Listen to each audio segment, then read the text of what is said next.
सुरुवात निफ्टीची जरी 24,000 वरून झाली तरी पण पहिल्या क्वार्टरमध्ये क्रॅश होऊन तो 22,000 आला. त्यानंतर दुसऱ्या क्वार्टरमध्ये परत रिकव्हरी झाली आणि 24,000 आला. म्हणजे पहिल्या 6 महिन्याचे रिटर्न ऑलमोस्ट झिरो होते. त्यानंतर तिसऱ्या क्वार्टरमध्ये साईडवे होता आणि आत्ता 3 महिन्यापूर्वी जरा रॅली आली, त्यामुळे ऑल टाईम हाय जवळ आलाय. त्यामुळे 1 वर्षाचे अंदाजे रिटर्न चार्टवर 8% दिसले, मात्र पोर्टफोलिओ अनेकांचे उदासच वाटले. म्युच्युअल फंड सुद्धा यावर्षी तळ्यात मळतच होते. याचं महत्त्वाचं कारण म्हणजे तात्यांनी यावर्षी टेरिफ खेळून खूप मज्जा केली. इकडे एक ट्विट पडलं तात्यांचं की हा बेर पळत पळत यायचा आणि मार्केटच्या बैलाला म्हणजे बुलला अश्व लागायचे. भरीसभर इस्रायल आणि इराणने एकमेकांच्या अंगणात फटाके फोडले, ज्याचे चटके आपल्या मार्केटला लागले. शिवाय मोठा धक्का आपल्याला फॉरेन इन्व्हेस्टरने दिला, ज्यांनी अच्छा तो हम चलते हे गाणं वर्षभर वाजवलं आणि आपल्या मार्केटमधून पैसा काढून घेतला. त्यामुळे चांगले चांगले शेअर आपल्या हाय पॉईंटला बाय करून बसले.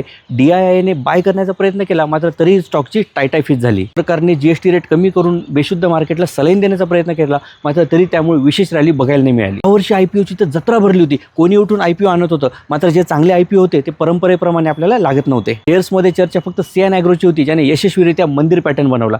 टाटा मोटर या चांगल्या नावाच्या शेअरचे 2 तुकडे करून असे विचित्र बारसे करण्यात आले. तुमच्या मते 2025 मध्ये अजून काय महत्त्वाचे झाले कमेंटमध्ये येऊ द्या.